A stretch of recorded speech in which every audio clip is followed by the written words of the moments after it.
Shalom, continuamos con el estudio de la Megilat Ruth. Hoy vamos a estudiar el tercer capítulo de la Megilá. Y como contamos en el shur anterior, Ruth iba día a día al campo de Boaz para traer de lo que se podía llevar para los pobres, para que se puedan sustentar Naomi y Ruth. Y así durante 3 meses que duraba la época de la cosecha, día a día, entonces Ruth iba y se preocupaba por el sustento de ambas.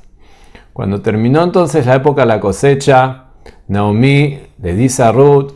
que ahora ella estuvo pensando que realmente Ruth todavía es joven, tenía aproximadamente casi 40 años y todavía tiene oportunidad de casarse, y que ella estaba pensando que lo más adecuado era cumplir con la mitzvah o con el inyan del ibum. ¿Qué es el ibum? En la Torá hay una mitzvah que se llama ibum, que cuando Bar Minam, una persona, falleció y no tuvo hijos, entonces su esposa, hay una mitzvah de la Torá, Lakim Shem Lahib, para que el nombre de esta persona no sea perdido, que su hermano se case con la esposa, y así si tienen un hijo, ese hijo va a ser portador del nombre de su padre difunto, y de esa forma también el alma de ese padre va a estar en ese chico, y es una forma de continuar entonces la descendencia de esta persona que falleció sin tener hijos. Si bien entonces en la mitzvah de la Torá es cuando es un hermano que se casa con la esposa de su hermano, y aquí Mahlion y Klion, que fallecieron sin tener hijos, que eran los hijos de Naomi, no tenían otros hermanos. Sin embargo, había también una costumbre que inclusive que no había hermanos, entonces se podía cumplir con este mensaje de la mitzvah a través de otros parientes, ya que encontramos en otra mitzvah de la Torá que sí, los otros parientes participan, que es cuando la persona vendió un campo porque no tenía medios para sobrevivir, tuvo que vender su campo. Entonces podía venir un miembro de su familia, un tío, por ejemplo, y él iba y compraba, podía obligar al comprador de ese campo a volver a vendérselo para que se lo pueda devolver entonces a su pariente. Entonces así también le explica Naomi a Ruth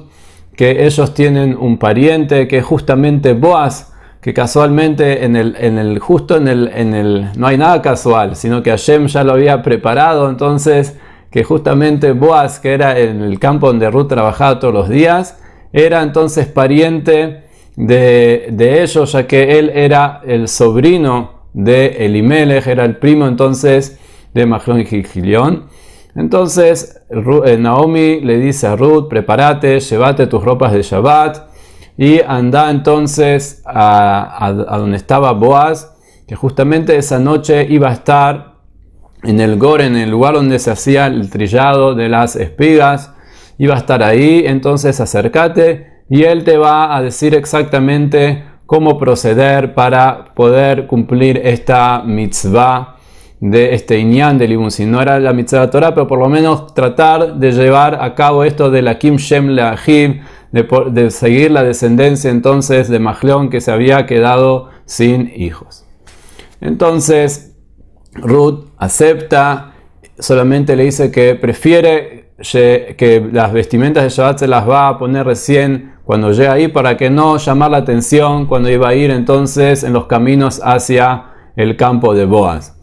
Y llega entonces en la mitad de la noche Ruth a donde estaba Boaz, y Boaz justo en ese momento estaba descansando, pero en la mitad de la noche se levanta Boaz para estudiar Torah como acostumbraba, y de repente entonces la ve a Ruth y le pregunta: ¿qué haces aquí? Y dijo: Naomi me mandó porque tenemos que cumplir entonces la descendencia de mi esposo. Entonces Boaz le dice: ¿cuánto mesirut nefesh que tenés? ¿Cuánta entrega? ¿Estás dispuesta a hacer algo más grande de lo que hiciste hasta ahora? Ya que Boaz tenía ya 80 años. y Ruth está dispuesta a casarse con Boaz, que era un tzadik, para tener el zehut, el mérito de poder estar con el tzadik el tiempo que sea, y eso era un mérito en este mundo y en el mundo venidero, y también para tratar de cumplir el deseo de la Torá de seguir la descendencia de la familia. Pero Boaz le dice que realmente hay un pariente más cercano que él, que Elimelech tenía todavía un hermano que se llama, nos dice la Megilá Ploní, o Hazal, nos explican los sabios, se llama Tob, y él tiene entonces la prioridad.